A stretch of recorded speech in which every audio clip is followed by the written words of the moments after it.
and the council a letter signed by all 8 members of the General Assembly back in, I believe it was November, telling you that we were going to introduce legislation in January, and we still have not received a response. So before January, this letter right here, You want a response? we never got a response from you or the town Verbally, we manager did. or the council, not in writing, we did it. So if you want us to work with you, we need to get some kind of dialogue in writing. Is that they don't pay until they sell their home? Yeah, I remember it verbatim. Right. And verbally, I think we send you the word. You want it in writing? Well, we'd like to get a letter back sent to the 8 signatories of that Okay. letter. All right. We'll get that done for you, Senator. All right, moving right along, number 8, Mr. Town Manager. All right. Number 8's a proposal. There's a memo in your packets that goes along with number 8. This is something that I came upon when comparing one of our town ordinances to a charter provision that the town has in place to what I found out is a state law on municipal contracts.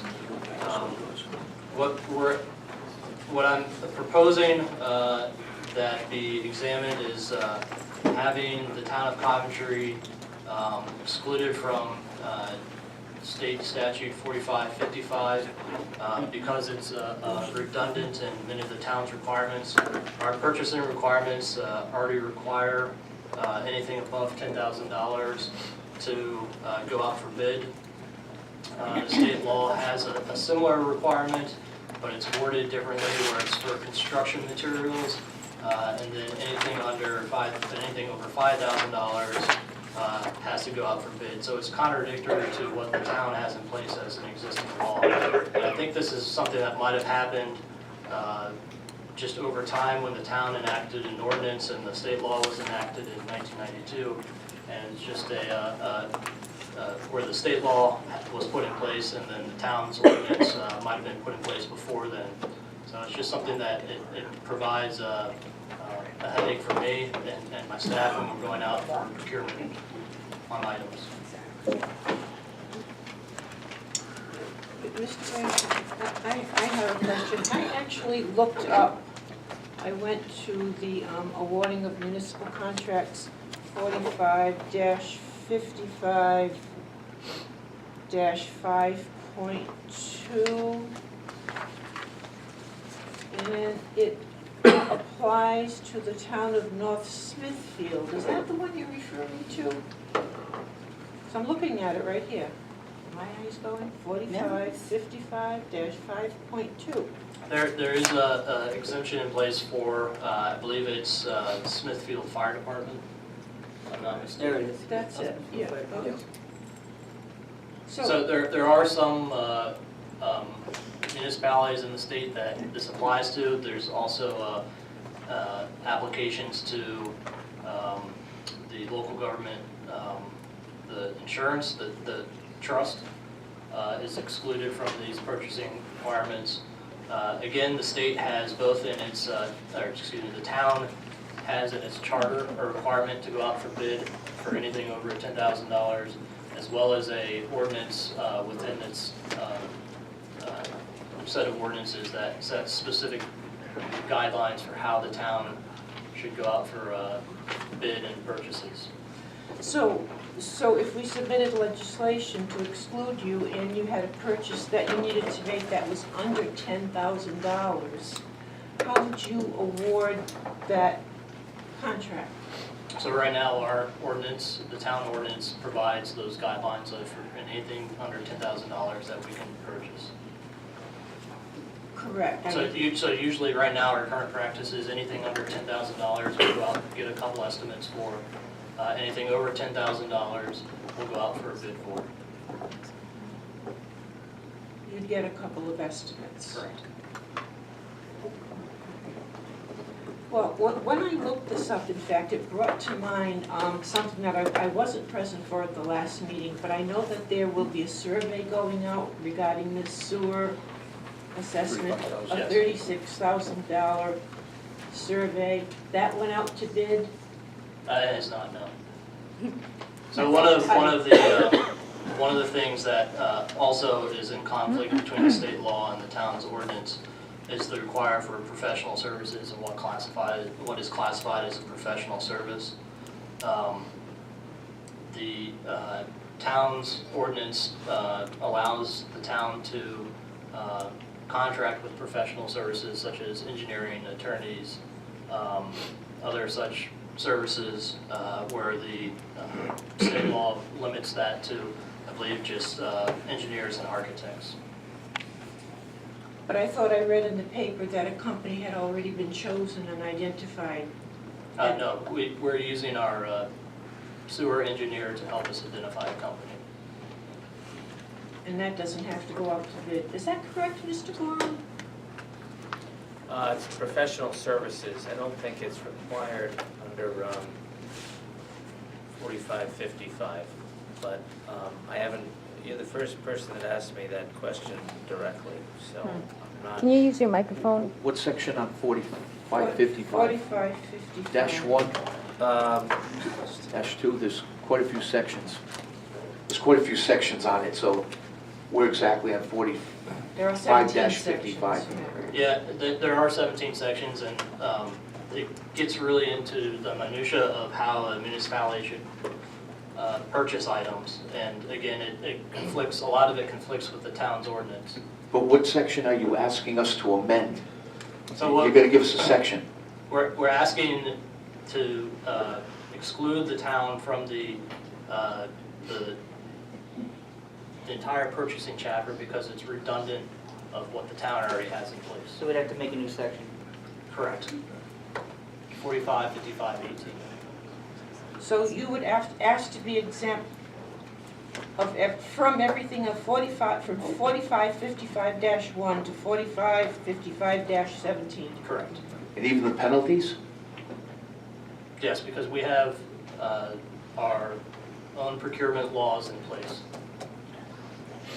This addresses qualification-based selection of program managers, construction managers, Our ordinance Risk. also has that in place. emergencies, Yep. Competitive sealed bidding. negotiations, competitive sealed bidding. We have that as well. We have all that. Our Chapter 56 purchasing provides for unauthorized purchase, subdividing purchases or contracts to avoid requirements of this article, requisitions of estimates, requirements using agencies, certificates as to availability of funds, disclosure of financial interest, competitive bidding, award of contracts for public construction improvements, preference for local bidders, tie bids. So what I'm trying to point out is that the state law, while it has a lot of requirements in it, is redundant of what the town already has in place. And the town's ordinance is customized for the town. So, So really, it prevents, when we want to go out for bid and there's conflict between the state law and the town ordinance, it provides a quagmire, to say the least. I'm just uncomfortable with exempting a town from an entire chapter of state law. I just think it's a bad precedent.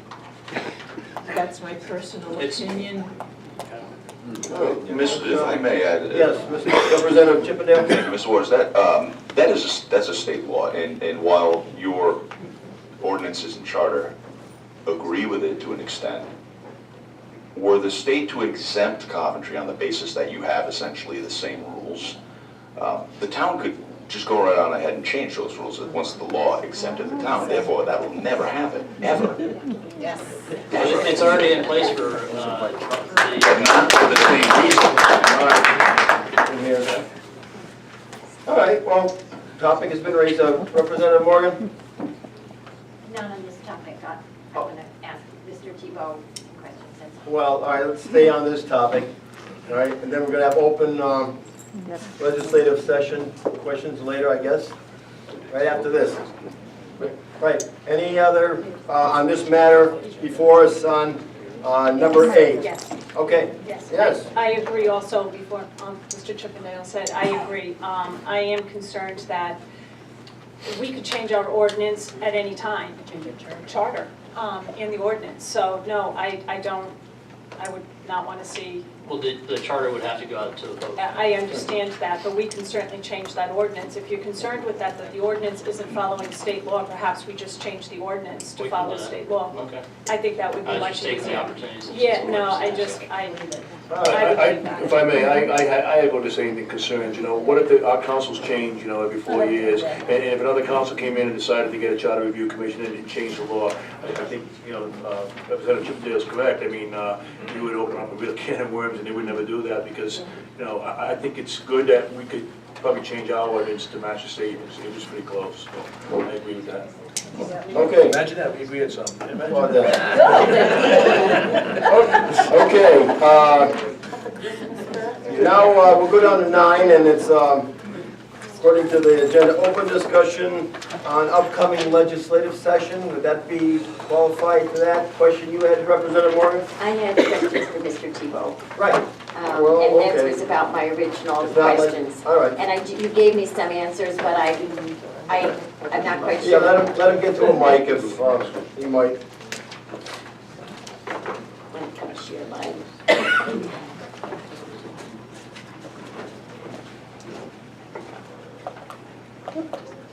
Sit beside me. And while we're waiting, Mr. President, for the record, I just want to submit that Representative Nunes had to leave urgently. He had a family emergency, and he did want me to relay that to the I motion. appreciate that. I hope things are okay, but thank you for the information, because I figured there was a good reason. Thank you. Okay, I had asked earlier how much Coventry had already out and issued bonds or debt. And it appears that it's 53,710,000. That's not, that's good. Bob, It's time. your mic's Speakers like me on. closed.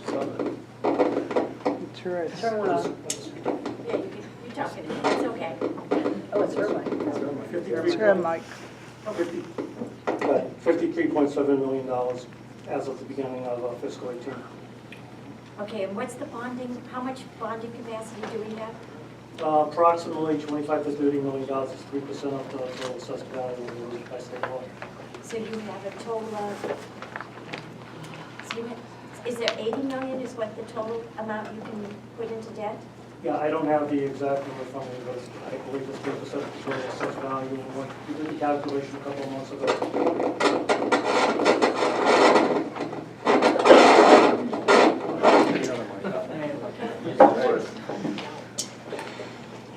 A few months ago, we were having a conversation with the town council about additional bonding, and I had prepared a document based on state law that showed we had approximately, about maximum, approximately $33 additional million we could issue and still be in compliance with that 3%. Okay, and so then my other question is, I know that the sewers you're asking for additional bonding on the sewers, correct? And how much is that? The town is not asking for additional bonding at this time. We told the Rhode Island Infrastructure Bank last week that we would not be participating because there's a hiatus on the sewer program. So at this time, there's no additional request for bonding. So all the sewer work that's been done already is in this 53 million? No, this is a list of general obligation debt. The sewers are a pledge of system revenues. They're not included in the general obligation debt. So there's debt in addition to the 53, almost 54 million? Yes. And how much is that? 1 moment, please. Representative Morgan, the debt that Mr. Tebow is referring to is, again, to reiterate what he said, it's debt that is pledged against the revenues of the sewer customers. Sure, revenue So it's not wise. on the taxpayers.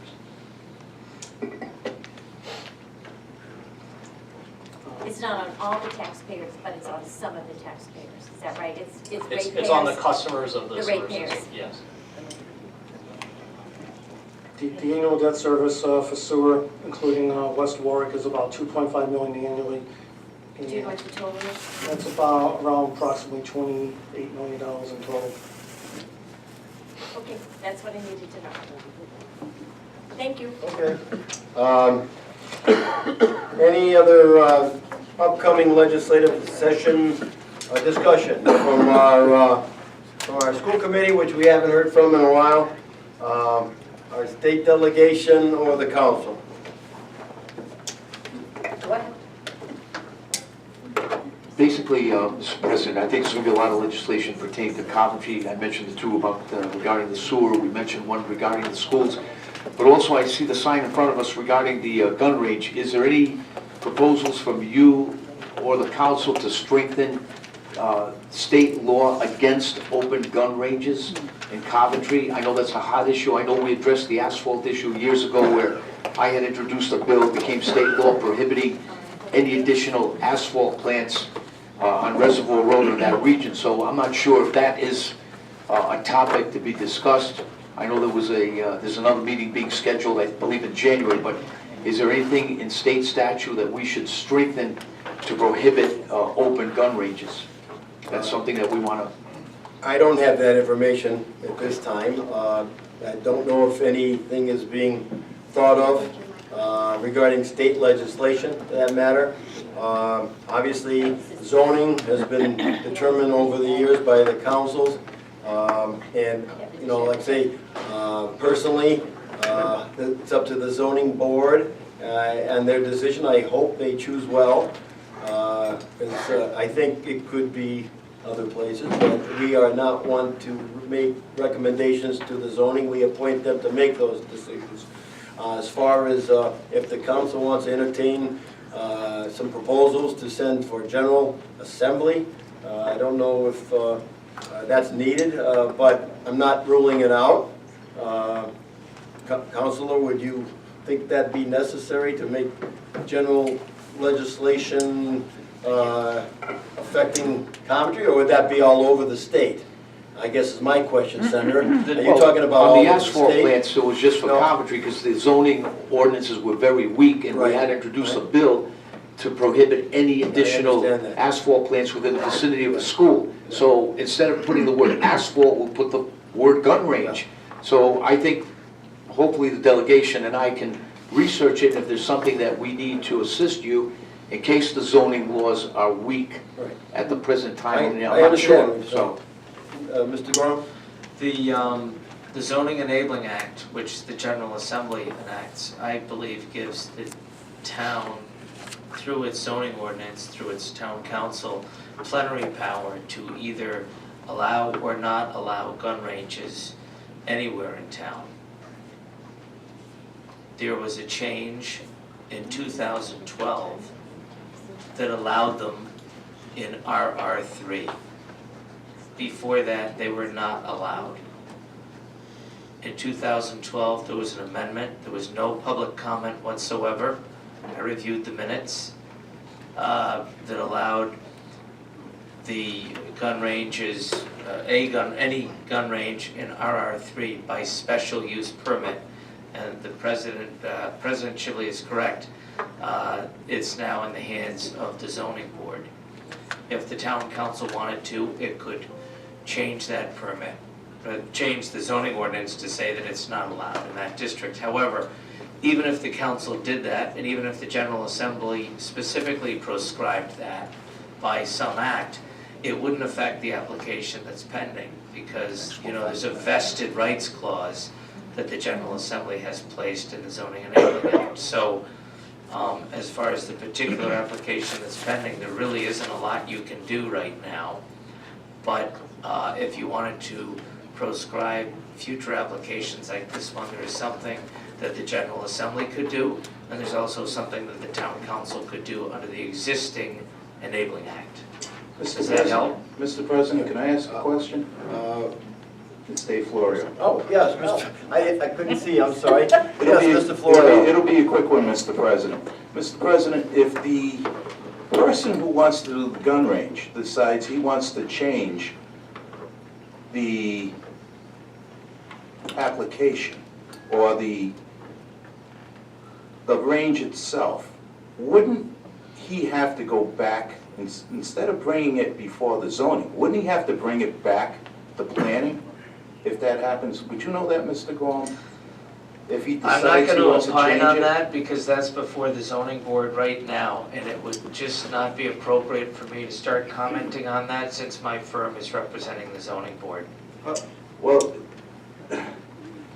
people who live there, I mean, wouldn't it make sense to let them know if there is or will not be a hearing on January 10th, and if it's going to be sent back to planning?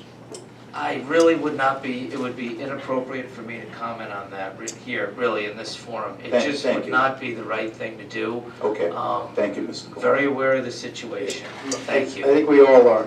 All right, legislative session, topics for the General Assembly, any additional ones?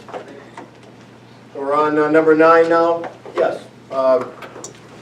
Councilwoman Carlson. Okay, here's a topic that's near and dear to my heart. Green energy, what it's doing to this town. And I'm not talking about green energy, I'm talking about green energy. And I have questions for our legislators. Senator Kettle, Rep. Nardolillo, and Rep. Chippendale are all my folk because you're all Western. And I understand our governor has made some statements and mandated some things that she wants the state to be green energy by 2020, I don't know, maybe it's 2025 now. That's all well and good, but when you clear cut 40 to 50 acres and you take all the trees down, I'm not sure where we then become green, because the green's gone, and you can't see it anymore. And you have a commercial solar power plant. It's not as big as Burrillville, but for us out there in the western end, it's mighty big. And we have to look at 10 440-foot wind turbines every single day. Flicker, noise, the whole 9 yards. So my question to the legislators, all 3 of ours, and then, everybody else, is can you help us? We need to preserve Western Rhode Island, and we're not doing it. And I don't mean just because I live out there. I don't see a turbine. I don't hear a turbine. I don't have flicker from turbines. But a lot of people in this room do. And we are worried, and really, really worried that we're losing our way of life. And I think the town council and the people in this room and in this town need to decide, where do we want this town to go? We have a commercial end, and we have a green western end. Are we going to preserve that end? Or are we going to let outside developers come in? We're not talking about preserving farmland here. I need you all to think about, do you help us? Is there something you can do to help us? Obviously, we have somebody with their foot in the door. He's trying to put in a power plant. We have somebody else who's not a farmer trying to preserve their property. This isn't about farmers. It's about money. It's not about green energy. It's about money. And yeah, I get emotional because we're losing our quality of the western end. And I need to know if you're going to help us, if there's anything you can do. If you can't do anything, then we'll just keep fighting it on the town level. But just like we have sewer issues, we have turbine issues, we have gun ranges. Where's the town going? And if I sound like I'm on a soapbox, yeah, I am, because we gotta fight it now or just give it up. Just give up. I mean, I don't know, if you can help us, that'd be great. We got a lot, we're almost like we're imploding. And I don't know, I mean, when I've been here 18 years, and I'm telling you, none of this stuff seemed to go on. And then all of a sudden, and as somebody said to me, it's because, since 2012 I've been on the town council. No, I don't think it's my fault. It just seems like people are now paying attention, which is great, but we need to save this town. And that's it. Okay, and General Assembly, any comments on that? Mr. Chippendale. Thank you, and Councilor Carlson. Certainly, I hope you understand where I stand on this issue. I've been very vocal. I have the unique circumstances of representing a very large district along the western portion of Rhode Island. To my north, Gloucester is the border. We have Burrillville. The big issue is no power plant. To my south is green. the southernmost portion of my district, and we see this explosion of renewable energy. What I've seen in the legislature so I'm hearing from both sides, that's the reason why I set it up that way. I'm hearing, and I'm also hearing from everyone else about energy rates going up. So no one's happy, and I get it. In the legislature, since I've been there, every year, there is a contingent in the building that increases the renewable energy goals that we should have in our portfolio. Extremely aggressive, 100% completely unrealistic, and what we're seeing is an explosion of, and I will not use the word farm because it's an insult to traditional farmers. We're seeing solar power manufacturing facilities being set up in rural farming communities. We're seeing windmills that I can see from my house in Foster, all 10 of them. I can see them all. I have visited houses in Greene, and I don't know how anyone can argue that the property values have not been completely decimated by the constant disruption of the acoustic disruption, the percussive disruption, the light disruption. Everything about it has destroyed the character of that once precious forested part of our state. I think my position has been made fairly clear. I can sit here and bloviate all night long about what legislation I'm going to put in to stop it, but I'd just be doing that, bloviating and blowing smoke. There is nothing I can do, nor I suspect anyone in this room can do, to stop the overwhelming, powerful tide of green energy that has taken over our legislature, and I suspect will continue to. If you think 56% was a big increase this year, folks, just fasten your seatbelts, because when we get back in, we're going to jack that up even more. And when I say we, I mean the General Assembly. I'm certainly not going to support it or vote for it, but it's going to continue to happen. I feel if there's anything I can do, I'll put in whatever legislation you want. I know we'll get some support here, but I can't promise you it'll pass. They'll laugh it out. They have an agenda, and they will not be stopped. That's because we have developers who have bought people in the legislature, and they have paid lobbyists up there.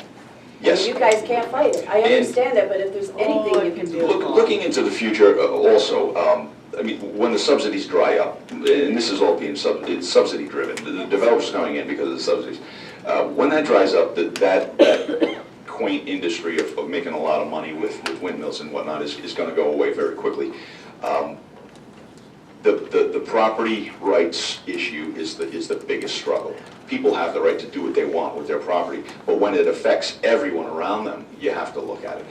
I don't know that there's a legislative answer, but I'm open to hearing any suggestions from anyone on it. Thank you. Councilwoman. Yes, Representative Natalillo. Thank you. Finally articulated the frustrations that we do see by my colleague. You can count on my support alongside of Rep. Chippendale. I agree with you. Moving from Cranston out into Western Coventry, one of the main reasons we moved there was because of the area and the privacy and the beauty of the area, and we are seeing it being monopolized by industries, we'll call them, okay? But you do have my support. Senator Kittle.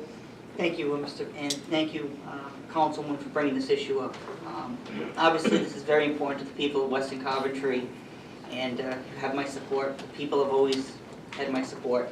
And obviously, Rep. Chippendale articulated that, yes, you have the private property issue, because somebody could, theoretically clear their land and sell the lumber. There's nothing prohibiting that.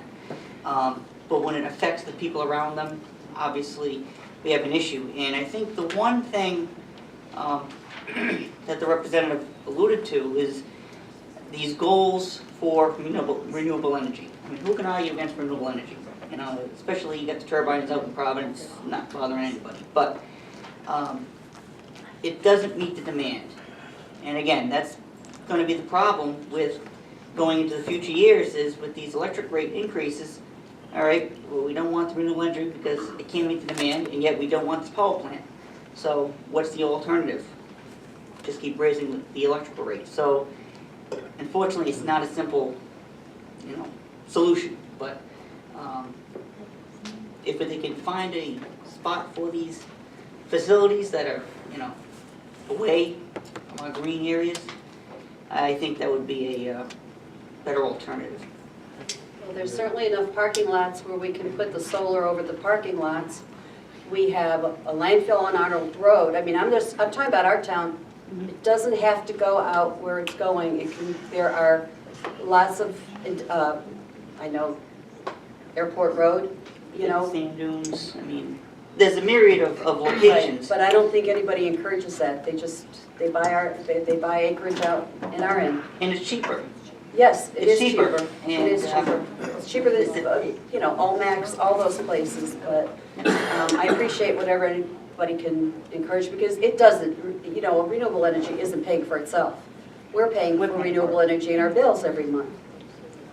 Thank Okay, you. Representative Morgan, please. Yeah, Councilwoman, have you checked into the zone, it's not gonna work. Turn it up. I'm loud enough, it's okay.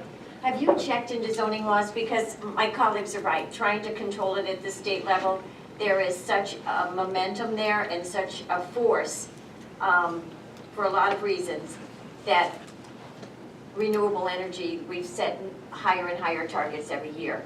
And I think the only way that you can protect Western Coventry and actually protect all of the town of Coventry is through your zoning. But I don't know if you're allowed to say no, but certainly zoning comprehensive plans should be able to protect you some where you're going to allow installations like that. Well, our comprehensive plan says that RR 3 and 5 have no public services. They're agricultural, especially 5 is agricultural, not served by public utilities. So therefore, it's agricultural, farmland. That's the kind of So, I business guess you what can I'm have. saying is- But the problem is, you have to have planning and zoning who uphold the comprehensive plan, and that doesn't always happen. I think you need to beef up whatever it is you have in your zoning ordinances to kind of constrain it. Where you're gonna allow it, maybe you'll allow it at the sand pit or something, but not where there are forests. I think it's in your comprehensive plan, and it really is beefing up your local zoning ordinances, because I don't think we can, Well, if you let, realistically, I don't think we can stop it at the state level, and for all the reasons they said, it's really is incredibly expensive. It's 3 to 4 times more expensive than gas-powered electricity. We all know that it's not, it doesn't work at night, it doesn't work when the sun's not shining. For all those reasons, renewables really aren't the answer. But for us to stop it at the state level, realistically, we can't. well, I think it's also, some people got their foot in the door and were fast-tracked by town officials before we even had an ordinance. So I'm just bringing it up to see if there was Just anything strengthen going your on. zoning ordinances. Right. Okay, thank you. Any other comments on Mr. President, upcoming not on legislation? that issue, but Councilwoman Carlson, I also support your initiative. I think it's going to involve all of Coventry to work together, try to resolve this issue, but it is an uphill battle, especially with what is happening in the General Assembly, the state law, and the governor's office and DEM. But we'll keep fighting. The other issue, Mr. President, I just wanted to bring up, and I'm not sure if it falls under the legislative purview. I know we resolved the issue with Johnson's Pond regarding FEMA and the revised flood map. I'm not sure if we're going to need a resolution from our delegation. I know Representative Serpa and I have worked on Lake Tioga, but I'm not sure if we need a letter from the council to the offices of Jim Lancher, the congressman who has been the facilitator for FEMA. So that's another issue that we've tried to address. So we like to see if we can work together to try to get. That's agreeable. There's been discussion on that, and we don't see any reason why not. Obviously, I know Mr. Gorham has had some conversation too on it. I know Mr. We can't really go Mr. into it. Gazzarelli, who's here this evening, has really- been yeah. constant contact with me and Representative Serpa, and also with Langer's office. But I think the missing part is the town has to make the initial ask, because just like we did in Johnson's Pond, we resolved that, and that was because of the work of the council making that request. So we want to make sure that the council also, with the town manager, makes that same request to. Yes, Sure. Would you prefer a resolution? No. You We want need a letter from you, or we can also pass a resolution to the General Assembly requesting FEMA. No, I'm I asking, just did, I didn't mean to interrupt, correct, but I just did it in West Warwick. There was a section in West Warwick around a watery area, and the people were paying flood insurance, and they didn't think they needed to. So the town council submitted a letter to Congressman Langivin's office asking FEMA to come down and reevaluate that area in the hopes of relieving those people of flood insurance. well, So you folks need to send a letter to Langevin. would you, can I meet you after and get your address so we can get a copy of that letter? I'll get you a copy. Okay, great. Thank you, Representative. Can I have one too? Sure. Sure. I'll have to, excuse me, I'll have to get it from the town hall, and then I'll get it to you, and I'll get it to you. Okay, I'll fax it right to your office. Thank you. All right. If there's no other upcoming legislation, I'd like to thank all the state reps and senators who are coming out tonight. A lot of information has been conveyed. And I know it's a busy holiday season, and I know next year, Councilwoman Carlson has suggested we meet after Christmas, which I don't know if it's on your agenda, but tentatively, the meeting is set for January 7th of 2019. January 2018? 2019. 2019. Well, that's 2018 is January. We've already had this We may meeting. not be here, we don't know who's gonna be here. That's but- why it's January. That's why it's January. January. Mr. President, I would make Can I- a recommendation that maybe Tentative. we should meet in a smaller group around maybe April of 2018. We can do that. Because we have a lot of questions that have to be answered regarding the school budget Right. and many issues, so. Not a bad idea. A good idea. 19. All right, but again, for the legislators' upcoming meeting before the General Assembly starts, it was recommended, and that's why I'm saying it, January 7th of 2019. So we're waiting in April, we'll be here soon. But we like that That's maybe, good. Mr. President, if I may request maybe a little bit of a different format, because in 2014 and 2015, when we had this legislative meeting with the school committee, we also allowed public comment. Yeah. And I know this year we didn't allow it, but And I'd like to Senator, change that format to get some of the the comment from the public. recommendation, we heard it last meeting in the council, 2015, I'll talk to you about that one and why it decided not to, but that'll be after the meeting, and I thank you for your comments. At this time, I'll take a motion to adjourn. So moved. Second motion to adjourn. All in favor of the council? Aye. Aye. School committee? You make a motion? Aye. All right. Merry Christmas and Happy New Year.